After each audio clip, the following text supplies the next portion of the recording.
Fillimisht, kryetari Lekaj numëroi investimet që ka bërë komuna për një periudhë jo të gjatë kohore. Shërbimet komunale janë vend tërësisht në funksion të qytetarëve. Në vazhdimsi, jemi duke punuar në ndërtimin e një administrate profesionale dhe efikase sipas standardeve evropiane. Me një menaxhim të mirëfillt dhe politikë të drejtë, komuna e Gjakovës po duket ndryshe në infrastrukturë dhe në përgjithësi në jetën e qytetarëve. Rrugë të reja, riparim të rrugëve të vjetra, rrugë të riparuar tërësisht me asfalt, shtrurja e trotuarëve, parqevët e shumë infrastrukturë tjetër, shkolla të reja dhe po ashtu të renovuara, profile të reja arsimore, zyre të vendit, hapësira sportive, rregullim të parqeve dhe pastrim të lumenjeve. Ndërkaq qytetarët patën ankesa e kërkesa nga më të ndryshmet, ndonse në disa raste edhe falenderuan komunën për punën që kanë bërë. Jam pa stërhim të kokës. Jetoj një dhumë, është e vjetër. Edhe tash jam të këqyrë 3 jetima. Jetoj në rrugën Bujaroka. Disa prej këshilltarëve t'juj dinë edhe gjendjen mjerueshme të rrugës Bujaroka se ku është. Par vjet 2000 do më qenë shtëpia më kalzu, keni fotografu punëtorët e juj të emergjencës, ala asgjë nuk ka. Vetëm du mi ditë, a e nartë paret prej kryeministrit që ka premtu. 13 familje banojnë në barakat e Renikut. Tash, vitit 2012 kaloj pas trehim.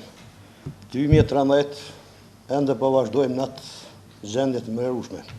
Ne banorët e lagjes Tarapatok, ne kemi problem me rrugë. Ne shtëpijet i kemi me leje. Rruga është e bllakune si para disa ditë që kem edhe të ju zoti kryetar. Nuk di shkon pyetje. Tatimi la vjen me pagu, në mënyrë të rregullt. Plani urbanistik ekziston. Na jemi me telat mbyllën. Para një vitit njëjtë kemi parashtuar këtë çështje. Qytetarët patën edhe kërkesa të tjera, kryesisht sociale, e të cilat ju drejtoheshin edhe drejtorëve të drejtorive. Fshati Papac, mas lufte, asnjë gjë nuk u ndërtuar në fshatin Papac. Po thuaj se asnjë gjë. Kurse fshatra të tjera ka pas ndërtime, ka pas shumë ndërtime. E kemi bërë të njohur problemin çështjen e erozionit lumit krena që shkakton disa lagjeve ose disa pjesëve të rrjedhës lumit. Më konkretisht rruga 14 qershori, një pjesë e rrugës Nana Terez edhe një pjesë e rrugës Barem Curri janë seriozisht të rrezikuar prej erozionit.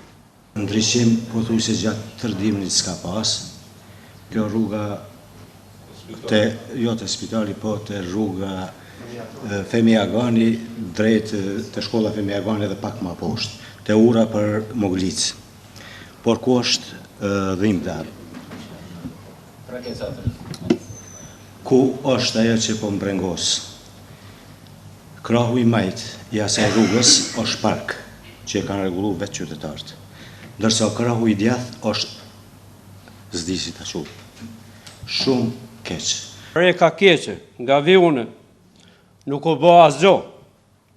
Rinia, përveç se nuk kanë perspektivë dhe po shihet që zhvillim ekonomik nuk ka. Çdo ditë zoti kryetar po na ik me dhjetra kemi fshat që ka 200 banor dhe mrena mujt ikin 33. Lumi krena përfshihen për urës të liqit deri të urat të punëve është rregullu. Kjo është mëri, ndoshta kryetarit, po edhe qytetarëve të Gjakovës. Unë kisha menduar që lumi krena të përfshihet deri te spitali. Pasi dëgjoi me vëmendje të gjithë qytetarët, kryetari ju përgjigj një nga një duke i potencuar se premtimet që ka dhënë do i realizoj. Thash janë 50 familje për strehim që janë të domosdoshëm për mu strehu. Kemi bon atë që pak kush edhe shtetet më zhvillume nuk kujdesen kaq shumë sa jam kujdes edhe me këtë buxhet çfarë të ka Gjakova dhe ju duhet me kanë mirënjohës. Sa i përket aty në infrastrukturës, dul profesor Ameti, Halil Ameti, vje shumë keq që thot është katastrofë. Reka e keqe ka ndryshuar me marrjen e përgjithësisë dhe votën e qytetarëve të kryetarit Lekaj me bashkëpunëtor. Qyri rrugët, qyri shkollat, është e vërtet që në Ponoshez nuk kom dashur unë vetë me investue, por e kom lanë që me renua shkollë, edhe ju kom premtu që do të ndërtohet. Kanalizimi po ashtu, ndriçimi po ashtu, përmendoret po ashtu, rrugët, ujrat e zeza po ashtu, pendat, kanalet, kur ka ndodhë, keni qelë me shatri, vijat. E sot I keni kanalet në për livadhe, edhe prap mund është me thonë që kur gjësë është bon, është me të ardhë keq. Ai shtoi se do vazhdoj të takoj qytetarët si çdo të marrë dhe të mësojnë nga afër hallet e tyre.